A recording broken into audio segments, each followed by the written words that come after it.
20 বছর ধরে চট্টগ্রামে 17 বছর যুগ্ম এবং একক চ্যাম্পিয়ন আছি। কক্সবাজারে 18 বছর চ্যাম্পিয়ন ছিলাম আমি। তো এখনো ইনশাল্লাহ আমাকে পরাজয় করতে পারিনি। আমি এই খেলাতে আবার পুনরায় ফিরতে চাই। বলি খেলা এই চট্টগ্রাম, বৃহত্তর চট্টগ্রামের একটি জীবন ঘনিষ্ঠ ক্রীড়া।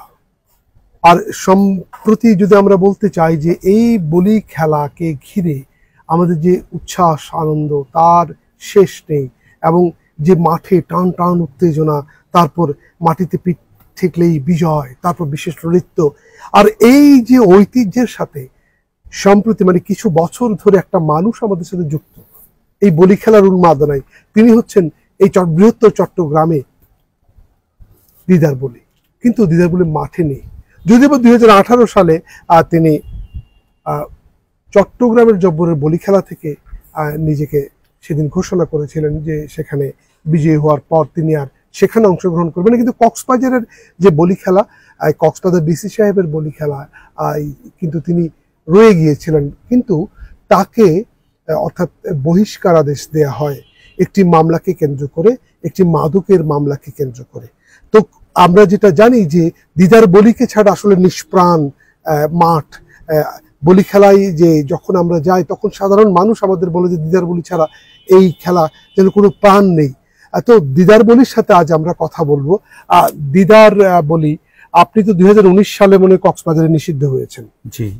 তো একটি মাদক মামলাকে কেন্দ্র করেই আপনাকে অর্থাৎ নিষিদ্ধ করা হয়েছিল, যেটা আমরা জানি।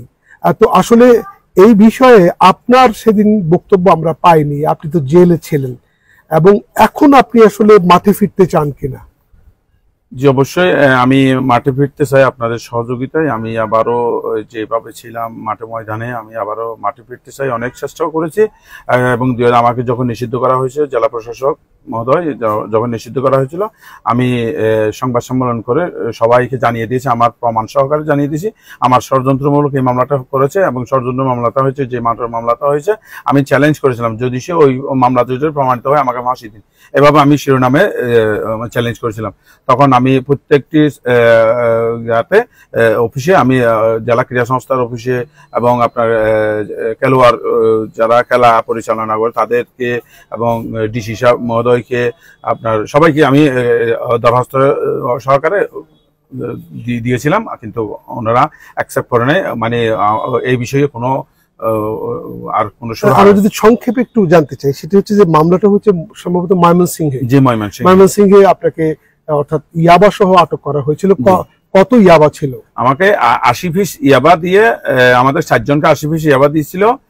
আপনার একজনকে 30 পিস আর দুজনকে 50 পিস করে 80 পিস ইয়াবা দিয়েছিল। ওরা খুচরা বিক্রি করতেছে, আর আমি নাকি ওদেরকে সহযোগিতা করছি, এবং সহযোগী হিসাবে আমাকে অ্যারেস্ট দেখিয়েছে। আমি 11 দিনের মাথায় বের হয়ে আমি এই বিষয়টা জানিয়ে দিয়েছিলাম দেশবাসী। আপনি 11 দিন জেল খেটেছেন ময়মনসিংহে, তারপর বেরিয়ে এসে তারপর আপনি সম্ভবত একটি সংবাদ সম্মেলন করেছিলেন আমাদের যতদূর মনে পড়ে।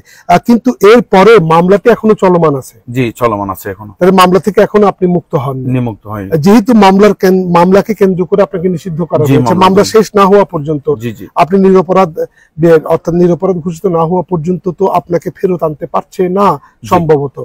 তাহলে আসলে আপনি যে মাঠে ফিরতে চান, আপনি যে আপিল করছেন মাঠে ফিরতে চান, অর্থাৎ যদি আমরা নিজেরাও ব্যক্তিগতভাবে বা আমরা সামাজিকভাবে যে দায়বদ্ধতা, যে আমরা মাদককে সকলেই ঘৃণা করি, এবং আপনি যদি মাদকের সাথে সম্পৃক্ত থাকেন তাহলে তো আপনার মাঠে ফেরার কিংবা যে নৈতিক অধিকারটা আপনি তো হারিয়েছেন। যদি আপনি আসলে মাদকের সাথে সম্পৃক্ত থাকেন, তাহলে আমরা সকলে চাই যে আপনার শাস্তি হোক। কিন্তু আপনি এই জায়গাটিকে কিভাবে দেখেন? আমি মাদকের পক্ষে না। আমি তো তখনই বলেছি আমি মাদকের পক্ষে না। যদি প্রমাণিত হয়, আমি এমন চ্যালেঞ্জ করছি আমার ফাঁসি হোক, আমি এটাই বলছিলাম তখন। আমি এই মামলাটা হয়েছে আমার ষড়যন্ত্রমূলক মামলা হয়েছে, আমি শিকার হয়েছি। আমি এক শ্রেণীর প্রশাসনের কাছে আমি শিকার হিসেবে গণ্য হয়েছি। তখন এই কারণে আমার এই বিরুদ্ধে আমার বিরুদ্ধে মামলাটা করা হয়। আপনার ভাগে কত পিস? আমার ভাগে আমার এলিগেশন, আমার ভাগে কোনো রিকভারি দেয় না। আমি নাকি ওদেরকে সহযোগিতা করতেছি। আপনি সহযোগিতা জি জি অবশ্যই সহযোগিতা করতেছি, এটা বলছে, কিন্তু আমি মুখের কথা, আমার প্রমাণ সহকারে মামলার কপি আছে আমার। তবে দিদার, আপনি যেটা বলছেন যে আপনি কক্সবাজার থেকে গিয়ে ময়মনসিংহে তো আপনার কোনো শত্রু নেই, এখানে শত্রু আছে। ময়মনসিংহে আপনাকে ইয়াবা দিয়ে চালান দিল, ওরা তো আপনার কেউ শত্রু ছিল না, আপনি কিভাবে সেখানে শিকার হলেন? আমি শিকার হয়েছি প্রথমেতে আমার গাড়িটা মানে দুজন আমাদের পরিচিত ছিল, দুজন আমার গাড়িটা বিক্রি করতে গেছিলাম। বিক্রি করার পরে ওনারা আমার থেকে গাড়িটা নিয়ে ফেলছিল। নেওয়ার পরে টাকা পয়সা লেনদেন করার সময় আমার সাথে এমন একটা করছে, মানে লেনদেন করার সময় আমার থেকে গাড়িটা এমনি নিয়ে ডকুমেন্ট মতো নিয়ে ফেলছে। টাকা দেওয়ার সময় আমার সাথে এরকম একটা আচরণ করছে, টাকা পয়সা দিচ্ছে না। পরিশেষে যখন নিতে পারতেছে না, প্রশাসনের হাতে তুলে দিয়েছে। প্রশাসনে মানে আমাদের অ্যারেস্ট দেখাইয়া, মানে আপনার গাড়ি বলতে কি আপনার একটা কার, সেই কারটা আপনি বিক্রি করেছেন ওদের টাকা দিতে যখন গড়িমসি করছে, তখন এই অবস্থা হয়। এটি আপনার দাবি? জি জি এটা। আচ্ছা, একটু খেলার মাঠে ফিরে যায়। এই যে এখন আপনাকে ছাড়া 2019 সাল থেকে আপনি নিষিদ্ধ, আপনাকে ছাড়া খেলা হয়, আপনার কেমন লাগে? মাঠে এই যে বলি ধরে, তারপরে বিজয়ী হয়, নাচে, একদিন এগুলো আপনার নাচার কথা ছিল, আপনার কেমন লাগে? আমার খুবই খারাপ লাগে অবশ্যই। আমি দীর্ঘ 20 বছর ধরে, 1.5 যুগ ধরে আমি মাঠে ময়দানে চষে বেড়াচ্ছি।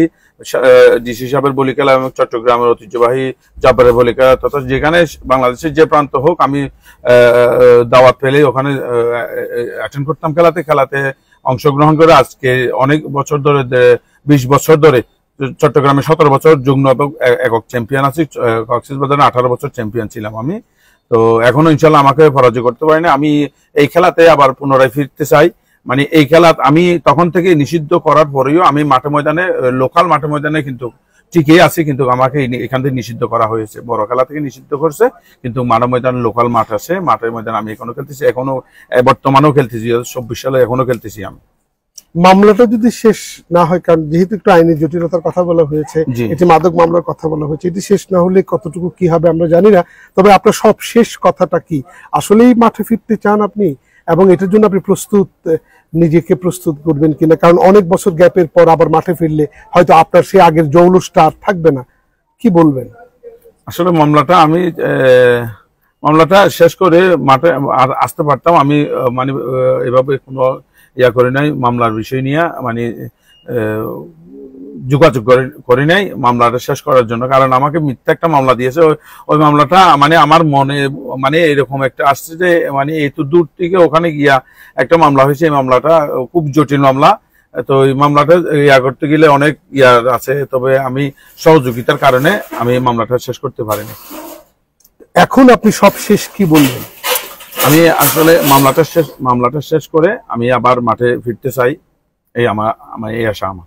অসংখ্য ধন্যবাদ। দর্শক, কথা বলছিলাম দিদার বলির সাথে, সেই বিখ্যাত দিদার বলি, যিনি 20 বারের মতো কক্সবাজার ডিসি হিসেবে বলি খেলা এবং 18 বারের মতো জাব্বারের বলি খেলা চ্যাম্পিয়ন ছিলেন। কিন্তু 2019 সালে একটি মাদক মামলায় তিনি জড়িয়ে পড়ায় তাকে নিষিদ্ধ করা হয়। তো আমরা নিজেরাও সকলেই মাদকের বিরুদ্ধে। যদি দিদার বলি মাদকের সাথে সম্পৃক্ত থাকে, তার শাস্তি হোক। আর যদি দিদার বলি মাদকের সাথে সম্পৃক্ত না থাকে, তাহলে সে তার স্বীয় গৌরবে তার মাঠে ফিরুক, এমনটাই প্রত্যাশা। ধন্যবাদ সবাইকে।